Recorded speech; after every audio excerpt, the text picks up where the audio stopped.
আইডিসির ১৯ নং গোলাঘাটি আমতলী কেন্দ্রের ১১, ১২ ও ১৩ নম্বর ভোট কেন্দ্রে শান্তিপূর্ণভাবে ভোট গ্রহণ প্রক্রিয়া চলছে। সকাল থেকেই ভোটারদের উপস্থিতি লক্ষ্য করা গেছে এবং কোথাও কোনো অপ্রীতিকর ঘটনার খবর মেলেনি। বিশ্রামগঞ্জ থানার ওসি জানিয়েছেন, থানার অধীনস্থ সমস্ত ভোট কেন্দ্রে এখনো পর্যন্ত পরিস্থিতি স্বাভাবিক ও নিয়ন্ত্রণে রয়েছে।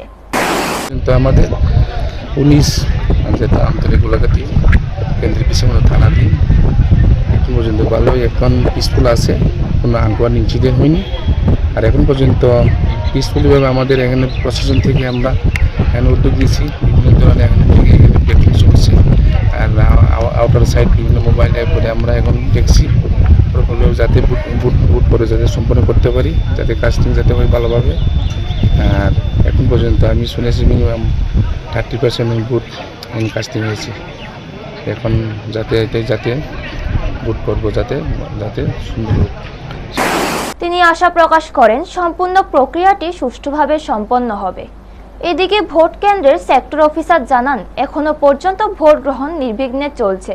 কিছু ভোট কেন্দ্রে পোলিং এজেন্টদের প্রবেশ নিয়ে অভিযোগ উঠলেও বিষয়টি খতিয়ে দেখা হয়েছে এবং তেমন কোনো অসঙ্গতিকর খবর পাওয়া যায়নি।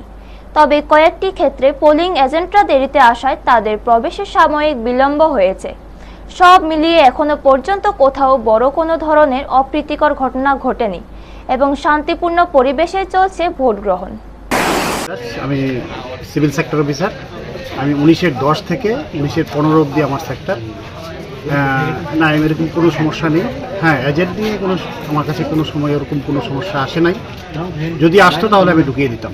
হ্যাঁ, 1-2 জন লেটে এসছে, আমি এজেন্টকে ঢুকিয়ে দিয়েছি, লেট এজেন্ট যারা এসছে আর কি।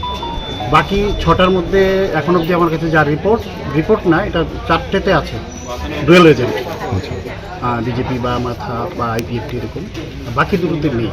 আমি খুব চেষ্টা করেছিলাম, রংমালা 14-15তে কমপ্লেন আসছে যে এজেন্ট ঢুকতে পারবে, এরকম কোনো ইস্যুই নেই। আমাকে সামনেই আসেনি, আমি কীভাবে ঢুকাবো? হ্যাঁ, ব্যাপারটা হয়েছে।